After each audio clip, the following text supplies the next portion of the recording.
کلکتہ کے اندر فرقہ وارانہ فساد، مسجد کی بے حرمتی،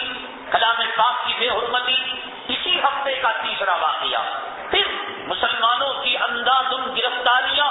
مسلمانوں پر فائرنگ، مسلمانوں پر دہشت گردی اور ہتھیارات کے رکھنے کے الزام کے اندر سینکڑوں نوجوان محلے چھوڑ کر، شہر چھوڑ کر بھاگ رہے ہیں۔ تیسرا واقعہ۔ چوتھا واقعہ، ہندوستان کا قدیم ادارہ، ہندوستان کا انگریزوں کے زمانے کا دینی ادارہ مدرسہ عالیہ کلکتہ کا،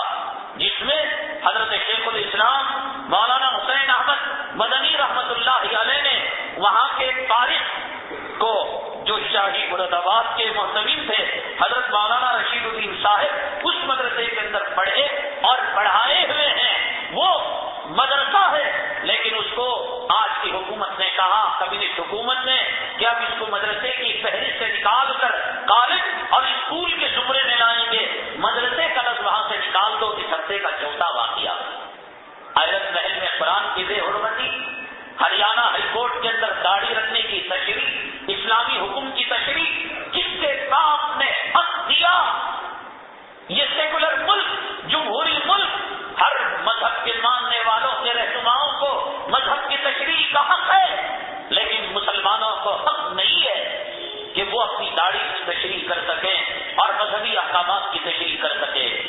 اور حافظ ساجد الدین اور کئی مفتیان کرام، جن کو لکھنؤ کی جیل کے اندر مقید کیا گیا ہے، علی کورٹ نے ان پر دہشت گردی کا لیبل نہیں لگایا، لیکن وہاں کے جیلر نے جب ان کے جو ہے ان کی کیبن کا اور ان کے سیل کا معائنہ کیا تو دیکھا کہ اللہ کا قرآن رکھا ہوا ہے اور وہاں پر دینی کتابیں رکھی ہوئی ہیں۔ ان مفتیان کرام کے سامنے، ان حفاظ کرام کے سامنے اس کلام پاک کے اوراق کو پھاڑ کر اس جیلر نے پیروں تلے، جوتوں تلے اس جو ہے کلام پاک کے اوراق کو دبایا اور کہا کہ مولویوں، تم یہی قرآن پڑھ کر جہادی بنتے ہو، یہی قرآن پڑھ کر تم دہشت گرد بنتے ہو۔ دیکھ رہے ہیں حالات ملک کے، دیکھ رہے ہیں آپ حالات اس جو ہے ہندوستان کے،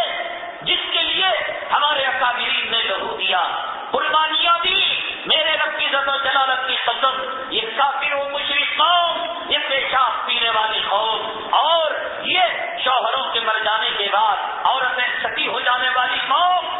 یہ پتوں میں کھانے والے اور یہ کھڑے ہو کر پیشاب کرنے والے، ان کو کیا پتا تھا کہ آزادی کیا تھی؟ یہ حضرت شیخ الہند کا کرشمہ تھا،